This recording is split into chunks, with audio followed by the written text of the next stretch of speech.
Mobile number लेने की बात कही, तो वहीं रोना आ गया मेरा। मैं काफ़ी देर वहाँ चुपचाप रोता रहा।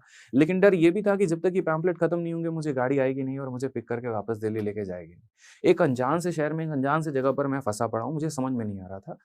तो जैसे-तैसे करके लोगों से रिक्वेस्ट करके जो है मैंने पैम्फलेट्स बाँटने शुरू किए और लाइफ़ में बैग लटकाए हुए हूँ, पसीने से लथपथ हूँ, कोई पता नहीं है, जेब में ₹20 थे वहाँ पे। समझ में नहीं आ रहा था कि करना क्या है, बस जैसे-तैसे हाँ, कि बस पैम्फलेट बाँट दें ताकि घर पहुँच जाए। तो वहाँ से पैम्फलेट बाँटे, समय रहा, उस एक दिन के ₹400 मेरे पास मिले थे और वो आज भी मैंने अपने लाइफ़ में सँभाल के रखे हैं, उसको मैंने कभी खर्च ही नहीं किया। ठीक है? वो मेहनत नहीं, खून नहीं, उससे ऊपर की मेरी कमाई है जिसको मैं लाइफ़ में हमेशा वो दिखाते रहते हैं कि तुम्हारी औकात क्या है, तुम बढ़े कहाँ से?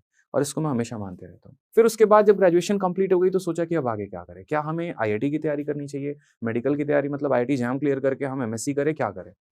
तो वहाँ से सफ़र थोड़ा रहा, फिर हमने कहा कि यार आईआईटी-वाईआईटी हमारे बस की बात नहीं है, इतना समय नहीं है मेरे पास कि 2 साल मैं एमएससी करूँ, 5 साल पीएचडी करूँ। मेरे पीछे एक भाई और एक बहन भी थे, जिन्हें मुझे पढ़ाना था। तो हमने शुरू की वहाँ से एसएससी की तैयारी, ठीक है? वज़ीराबाद में एक छोटा-सा कमरा लेके वहाँ पर हम रह रहे थे और कमरे का किराया, अपना खाना और अपने बहन का खर्चा जो है वो मैंने वहाँ पर ट्यूशन पढ़ा के किया। वहाँ पर 2-3 बच्चों को ट्यूशन पढ़ाते थे और वहाँ ट्यूशन पढ़ाने के बाद जो अपना जो भी पैसा आता था, उससे अपनी पढ़ाई कर ली, उसकी पढ़ाई में थोड़ा-सा हेल्प कर पाया, जो भी हो पाया।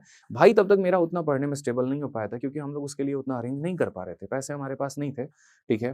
पापा हम दोनों में से किसी एक को ही पढ़ा सकते थे, तो वही स्थिति थी यहाँ पे।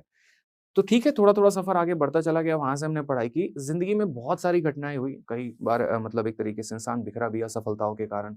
जब मैंने पहली बार सीजीएल का पेपर दिया था, तो तैयारी तो बहुत अच्छी थी, एक तरीके से यूँ कह लीजिए कि पूरी जी-जान मैंने लगा दी, ठीक है। लेकिन ये रहा कि सीजीएल का पहला बार जब मैंने पेपर दिया, तो 1.4 मार्क्स से मैं रह गया सीजीएल 2018 के पेपर में। और वो भी कारण ये था कि पूरे माइंड में एक एनालिसिस बना हुआ था कि तुम्हारा तो सिलेक्शन होगा, होगा, होगा। लास्ट में जब पता चलता है, कट ऑफ आती है, तो 1.4 मार्क्स से रह जाते हैं। उस दिन ज़िंदगी में ना मैं काफ़ी कुछ रोया मतलब बहुत, इतना कि जिसकी लिमिट नहीं है और सिर्फ़ रोया इस वज़ह से नहीं कि सिलेक्शन नहीं हुआ, रोया इस वज़ह से कि कमियाँ मैंने क्या की क्योंकि मुझे मेरी कमी पता थी वहाँ पर कि मैं कर क्या रहा हूँ। ठीक है, वहाँ पर मैंने देखा कि यार है ना मतलब एक इंसान के अंदर कई बार ऐसा भी होता है कि आप मेहनत तो कर रहे हो, कॉम्प्लेसेंट की भावना आ जाती है, अरे हम तो कर लेंगे, कोई दिक्कत नहीं है, हम बहुत आगे बढ़ जाएँगे। वो सबसे बड़ी इंसान की गलतफ़हमी होती है, वहाँ पर उसको रोकना पड़ता है अपने आप को, सँभालना पड़ता है, झाँकना पड़ता है। मैं हमेशा कहता हूँ कि इंट्रोस्पेक्शन करोगे लाइफ़ में ना तो बहुत आगे बढ़ पाओगे। आप इंट्रोस्पेक्शन करो तो सही, कहीं पर अगर आप असफलता मिलती है तो वहाँ पर देखो कि कारण क्या है वहाँ पे। जब मैंने पीछे मुड़ के देखा तो कई सारे ऐसे कारण थे जो मुझे नहीं करने थे या जिन चक्करों में मुझे नहीं पड़ना था, उनमें अपने आप को रखकर मैंने काफ़ी कुछ खो दिया। तो वहाँ से एक लाइफ़ में नया फ़ेज़ मैंने स्टार्ट किया और तब मैं गुरुकुल में पढ़ा रहा था बच्चों को। गर्ल्स गुरुकुल में मैं लड़कियों को मैथ्स पढ़ाता था और बॉयज़ गुरुकुल में मैं वोकैब पढ़ाता था। ठीक है? तो साथ के साथ तैयारी भी मेरी चल रही थी और एक तरीके से जो है यहाँ पर हम बच्चों को पढ़ाते भी रहते थे। तो पढ़ाने का मेरा जर्नी तब से है। लेकिन कहते हैं ना अक्सर कि जब तक आप कुछ प्राप्त ना कर लें, तब तक यहाँ पर आपको सफलता मिल नहीं सकती। लोग रिकॉग्नाइज़ नहीं करेंगे आपको। तो मैंने बहुत मेहनत की बच्चों के ऊपर, वहाँ बहुत अच्छे तरीके से जी-जान लगाकर पढ़ाया, शेड्यूल उनके बनाए, लेकिन लाइफ़ में सारी चीज़ें उल्टी जा रही थी। ना वो टीचिंग बहुत सक्सेसफुल हो पा रहा था, ना एक तरीके से वो मेरा पढ़ना सक्सेसफुल हो पा रहा था। और साथ में यहाँ पर जो मेरे करीब के कुछ लोग थे यहाँ पर, उनसे भी थोड़ी-सी इस तरीके से अनबन सी हो गई कि ज़िंदगी एक डार्क फ़ेज़ में जाना शुरू हो गया। उसके बाद जो बचा-कुचा कसर था वो लॉकडाउन ने पूरा कर दिया। लॉकडाउन में एक बार समय ऐसा आया था कि ट्यूशन मेरे सारे के सारे छूट गए, पढ़ाना मैंने सारा का सारा छोड़ दिया, ठीक है।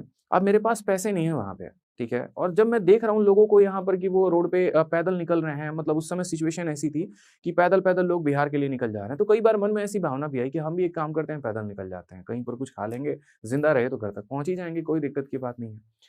लेकिन जब माँ-बाप का चेहरा दिखता था ना, तो फिर ऐसे थॉट्स को अपने आप को कंट्रोल कर लेते थे। क्योंकि मुझे आज भी वो दिन याद है कि 2 दिन तक मेरे घर में सब्ज़ी तक नहीं थी कि मैं खाना बना के खा पाऊँ, ठीक है? और सिचुएशन ऐसी थी कि अगर मैं ऐसे सीधा पेट लेट रहा हूँ ना, तो पेट दर्द करता था भूख के मारे। तो पानी कितना भी पी लो, लेकिन भूख जो राशन से जो मिलता है, वो तो ऐसे नहीं मतलब वो सैटिस्फाई नहीं कर पाएगा। तो उल्टा लेटकर कई दिनों तक हम वहाँ लेटे, मतलब 2 दिन, 3 दिन तक तो ऐसे करवट बदल-बदल के उल्टा लेट गए। फिर पता चला कि मुखर्जी नगर में कुछ दोस्त-वोस्त हैं, उनसे थोड़ी-सी अरेंजमेंट मैंने करवाई और उसके बाद उनसे अरेंजमेंट करवाने के बाद थोड़ा खाना-वाना हो पाया और तब जैसे-तैसे करके जो है ट्रक के माध्यम से हम बिहार निकले। फिर लोगों से थोड़ा-सा भैया लिफ्ट दे दो ऐसे कर-कर के। जब बिहार वहाँ पर पहुँचे तो वहाँ पर जाके अपने घर पे तब जाके एक सुकून मिला।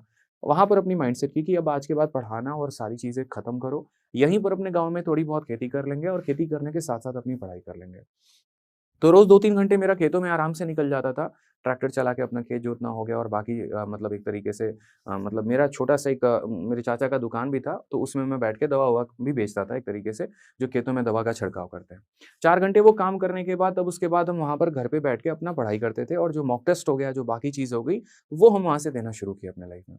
अच्छा स्कोर आने लगा, उम्मीद बढ़ने लगी कि हाँ, अब लाइफ़ में कुछ कर सकते हैं और करने के बाद तब काफ़ी अच्छी एक मेहनत हुई मेरी और वहाँ से आप लोगों को पता है कि सीजल में मेरा जो स्कोर सीजल से मैं as a excise inspector selected हूँ कस्टम डिपार्टमेंट में और सीएचएसएल में मेरा ऑल इंडिया रैंक 114 है और सबसे अच्छी बात जो मेरी मेहनत रही वो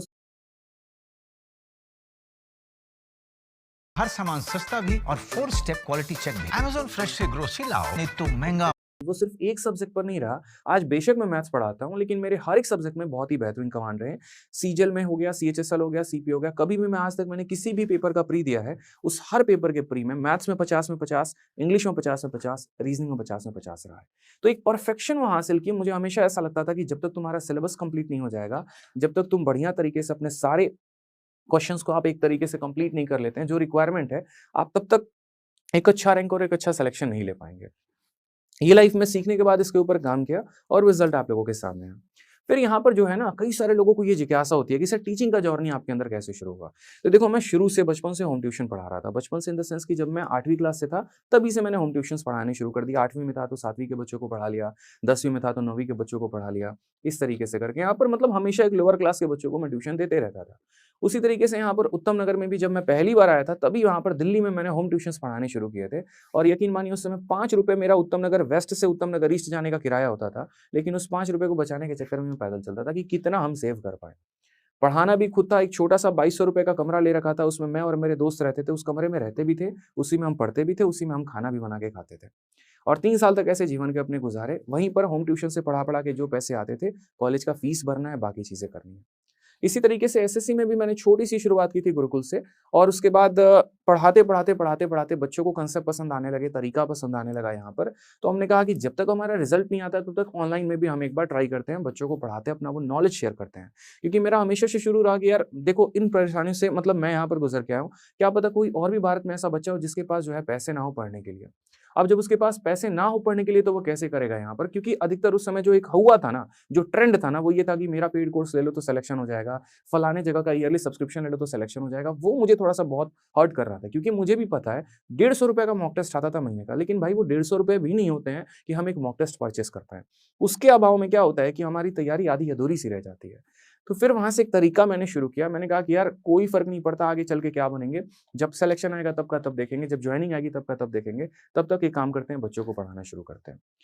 पूरा दिन-रात कंटेंट पर काम करने के बाद मैंने 2 टॉपिक्स पढ़ाने शुरू किए। बहुतों को ये बात नहीं पता है कि मैंने वोकैब भी पढ़ाया है यूट्यूब पे और रैंकर्स गुरुकुल यूट्यूब चैनल पर ही हमारा अपलोडेड है 25 के 25 वीडियो। तो मैं एक टाइम वोकैब्युलरी और एक टाइम जो है वो मैथ्स पढ़ाना मैंने शुरू किया। शुरू में हमारे पास कोई कंटेंट कोई ये नहीं था, व्हाइट बोर्ड पर ब्लैक मार्कर से आराम से पढ़ाना होता था।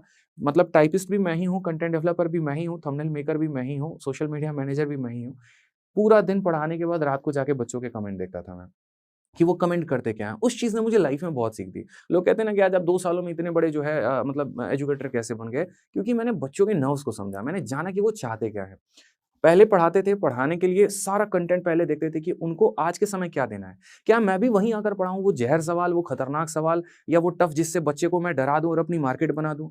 या वो पढ़ाऊँ कि जो बच्चे के पेपर में पूछा जा रहा है? तो मैंने जनरली जो फ़ोकस किया वो ये किया कि यार वो कराते हैं जिससे इनका सिलेक्शन हो सकता है। धीरे-धीरे ऐसे ही टीचिंग का सफ़र भी बढ़ता चला गया और आज यही है कि शायद आज दिल्ली के हर थाने में लगभग एक अपना एसआई है।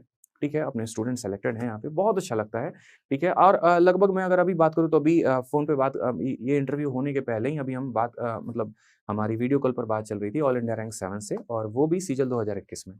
तो वो भी बता रहे थे कि सर आपकी मोटिवेशनल वीडियो मैंने देखी और काफ़ी सारे जो है जैसे मैंने उनसे पूछा कि आप इनकम टैक्स इंस्पेक्टर बने हैं, तो वो पीछे का रीज़न क्या था? क्यों आपने किसी और पोस्ट को नहीं लिया?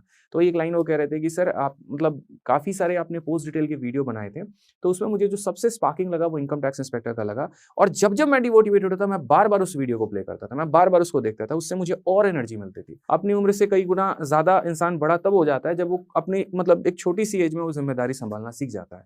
तो वही बात है कि ज़िम्मेदारी काफ़ी कुछ सँभाली, उसने मुझे काफ़ी कुछ सिखा दिया और आज यही वजह है कि आप लोगों को मैं काफ़ी कुछ सिखा पाता हूँ। तो कुछ एक्स्ट्रा बातें नहीं होती हैं, कुछ और अदर चीज़ें नहीं होती हैं, बस जो लाइफ़ में सीखी है, वो एक शेयर करता हूँ आप लोगों से।